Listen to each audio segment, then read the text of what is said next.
नमस्कार, मेरा नाम है तरुण त्रिपाठी और आप देख रहे हैं करेंट तक। कल तक जो भगवान श्री राम के सबूत मांगते फिरते थे, वही इस बात का रोना शुरू कर दिए कि 200 साल, 300 साल पुरानी संपत्ति होगी, तो उसका कागज कहां से लाएंगे?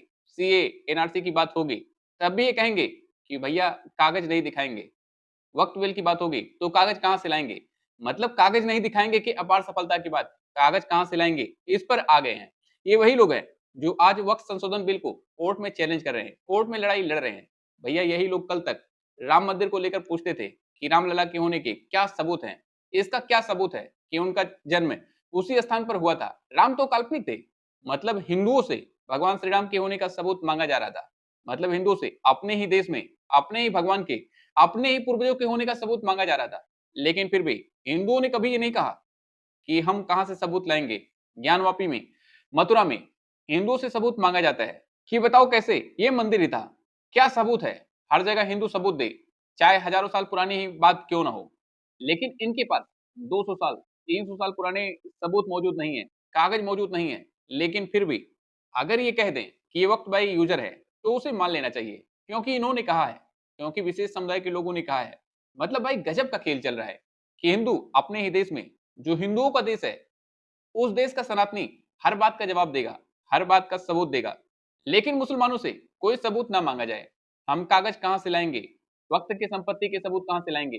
फिलहाल तो इस वीडियो में हम आपको बताएंगे कि किस बात पर ओवैसी सिंह भी सिब्बल का चेहरा उतरा मुसलमानों को जिसका डर था, आखिर कैसे सुप्रीम कोर्ट में वही हुआ। एक तरफ वक्त कानून का विरोध, तो वहीं दूसरी तरफ मुसलमानों का बड़ा तबका पीएम मोदी से मिलने क्यों पहुंच गया। उधर सुप्रीम कोर्ट में चल रही थी सुनवाई, इधर योगी ने वक्त पर ऐसा कौन सा तगड़ा खेल कर दिया कि मौलानाओं में हड़कंप मच गया। बताएंगे सब कुछ, मगर उससे पहले विष्णु शंकर जैन को सुनिए कि उन्होंने क्या सवाल उठाया है। सबसे पहला कहना यह है कि जब हिंदू समाज का मंदिर तोड़ा जाता है जो पब्लिक लैंड पे होता है, अभी आपने हाल ही में देखा कि दिल्ली में 3 मंदिर जो मयूर विहार फेज 2 में थे, उसको जब तोड़ा जा रहा था सीधे सुप्रीम कोर्ट आए थे तो बोला गया सुप्रीम कोर्ट क्यों आ गए सीधे।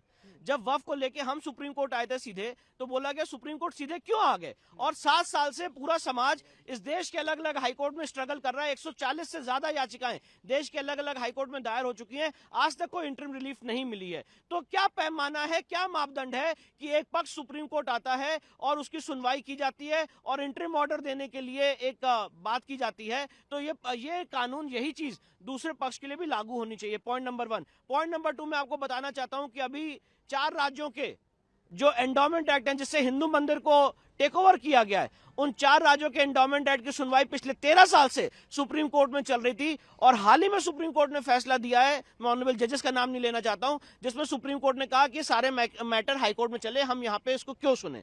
तो जो ये एक बात है कि हम यहां पे डायरेक्टली इसको क्यों सुने, ये सवाल इस केस में क्यों नहीं पूछा जा रहा है, ये सारी बातें हम कोर्ट के सामने रखेंगे। कमाल है भाई, हिंदू इतने सालों से कह रहा है कि भैया इस कानून को लेकर, वक्फ बोर्ड को लेकर दिक्कत हो रही है। हिंदू गिड़गिड़ा रहा है कोर्ट के सामने कि वक्त के नाम पर हमारी जमीनें हमसे छीनी जा रही हैं, जिस पर हम पीढ़ी दर पीढ़ी रहते आ रहे हैं, उसे जबरन कब्जाया जा रहा है। उसको लेकर पीड़ित हिंदू समाज सालों से देश के अलग अलग हाई कोर्ट में स्ट्रगल कर रहा है, मगर बावजूद आज तक कोई अंतरिम रिलीफ नहीं मिली। और इस मुद्दे को जब सुप्रीम कोर्ट ले जाया गया, तो सुप्रीम कोर्ट ने सुनने से ही मना कर दिया कि भैया इसको लेकर डायरेक्ट सुप्रीम कोर्ट क्यों आ गए। ऐसे में सवाल उठ रहा है कि भाई क्या पैमाना है, क्या मापदंड है कि एक पक्ष सुप्रीम कोर्ट आता है और उसकी सुनवाई की जाती है और अंतरिम ऑर्डर देने की बात की जाती है, और वहीं दूसरे पक्ष को यानी हिंदू पक्ष को ये कह दिया जाता है कि भाई यहां सीधे क्यों आ गए, हाई कोर्ट जाइए। यही बात विष्णु शंकर जैन कह रहे हैं कि पक्षपात क्यों? भाई कोर्ट की नजर में हर कोई बराबर होना चाहिए। आप हिंदुओं से कहते हैं कि तुम हाई कोर्ट जाओ, सीधे यहां कहां आ गए। लेकिन इन लोगों में ऐसी कौन सी खास बात है कि इनको आप सुनने को तैयार हो गए? इनको आप क्यों नहीं कह रहे हैं कि आप भी हाई कोर्ट जाइए, यहां डायरेक्ट क्यों आ गए? भाई इनमें ऐसा क्या है कि इनको अंतरिम ऑर्डर देने को तैयार हो गए? ये बात विष्णु शंकर जैन कह रहे हैं और बात भी सही है। इसके अलावा सुप्रीम कोर्ट का एक और सवाल जो सबके जहन में गूंज रहा है, और वो सवाल है कि सुनवाई के दौरान सुप्रीम कोर्ट ने पूछा कि वक्फ बोर्ड, वक्फ ट्रिब्यूनल में गैर मुसलमानों को शामिल करने की बात कही जा रही है, क्या हिंदू बोर्ड में भी किसी गैर हिंदू यानी मुस्लिम को शामिल करेंगे? सुप्रीम कोर्ट के इस सवाल पर भी लोग इस सवाल उठा रहे हैं कि भाई ठीक है, अगर आप चाहते हैं कि हिंदू बोर्ड में भी मुसलमान शामिल हो तो ठीक है, हिंदू तैयार हैं। लेकिन उससे पहले जितनी स्वायत्ता, जितना अधिकार वक्फ बोर्ड के पास है, उतना ही हिंदू बोर्ड को भी तो दे दो, ताकि कल को कोई हिंदू भी जाकर किसी मुस्लिम के घर पर, गांव पर, मस्जिद पर जबरदस्ती ये दावा ठोक सके और कह सके कि भाई मैंने इस जगह को, इस जमीन को हनुमान जी को, भगवान श्री राम को या फिर किसी और भगवान को चढ़ावे में चढ़ा दिया है, अब ये जमीन हमारी हो गई है, इसे खाली कर दो। मुस्लिम समाज के ठेकेदार वक्त के नाम पर यही कर रहे हैं। लोग ये भी सवाल कर रहे हैं कि भाई इतना अधिकार क्या हिंदुओं के पास है, सिखों के पास है, जैनों के पास है कि किसी की भी जमीन पर दावा ठोक दें, किसी की जमीन पर हाथ रख दें और कहें कि भाई ये मेरी जमीन है और वो जमीन उनकी हो जाए। इतना अधिकार हिंदू बोर्ड को भी दे दो।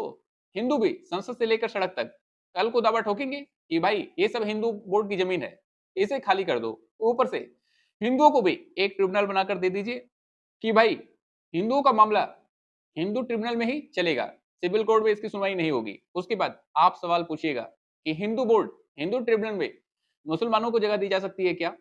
भाई हमें तो समझ नहीं आ रहा है कि सुप्रीम कोर्ट किस मुंह से, किस नजरिए से हिंदू बंदोबस्ती बोर्ड और वक्फ बोर्ड की तुलना कर रहा है।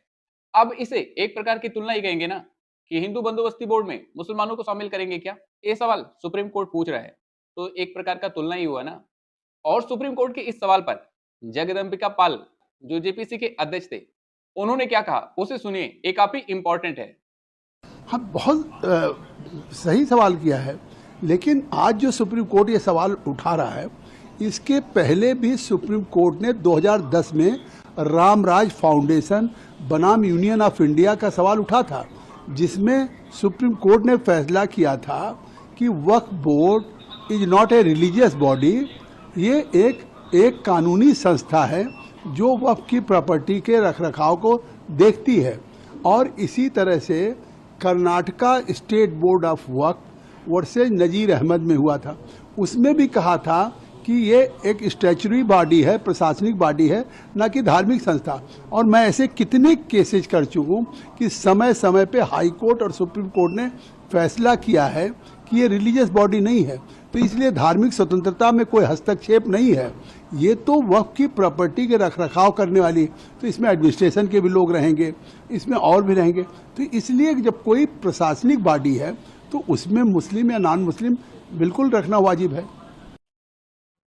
जैसा कि आपने सुना कि जेपीसी के अध्यक्ष जगदम्बिका पाल बता रहे हैं कि सुप्रीम कोर्ट खुद मान चुका है कि वक्फ बोर्ड कोई धार्मिक संस्था नहीं है, बल्कि एक कानूनी संस्था है जो वक्त की प्रॉपर्टी के रखरखाव को देखती है। उसका काम है वक्त की जमीन का देखभाल करना। तो उसमें क्या धर्म के हिसाब से नियुक्तियां हो सकती हैं या नहीं हो सकती हैं? खैर, ये तो हो गया सुप्रीम कोर्ट का केंद्र सरकार से सवाल और जेपीसी के अध्यक्ष जगदम्बिका पाल का जवाब। मगर जिस बात को लेकर ओवैसी सिंह भी सिब्बल का चेहरा उतरा हुआ था, या ये कहें मुसलमानों को जिसका सबसे ज्यादा डर था, वो ये है कि केंद्र सरकार ने कहा था कि जो वक्त घोषित हो चुकी संपत्तियां हैं उनको डीनोटिफाइड यानी कि वक्त से मुक्त कर सकते हैं। आसान शब्दों में कहें तो वक्त ने जिन जमीनों को जबरदस्ती या फिर जुबानी तौर पर वक्त की जमीन करार दिया था, जिसका कागज उनके पास नहीं है, उन जमीनों को सरकार डीनोटिफाई कर सकती है। इसी को लेकर ओवैसी सिंह भी सिब्बल सबसे ज्यादा डरे हुए हैं, क्योंकि वक्फ बोर्ड ज्यादातर जमीनों को फर्जी तरीके से कब्जाया हुआ है, ज्यादातर जमीनों पर जुबानी तौर पर दावा ठोकता है। और ये बात ओवैसी सिंह भी, सिब्बल भी भली भांति समझते हैं।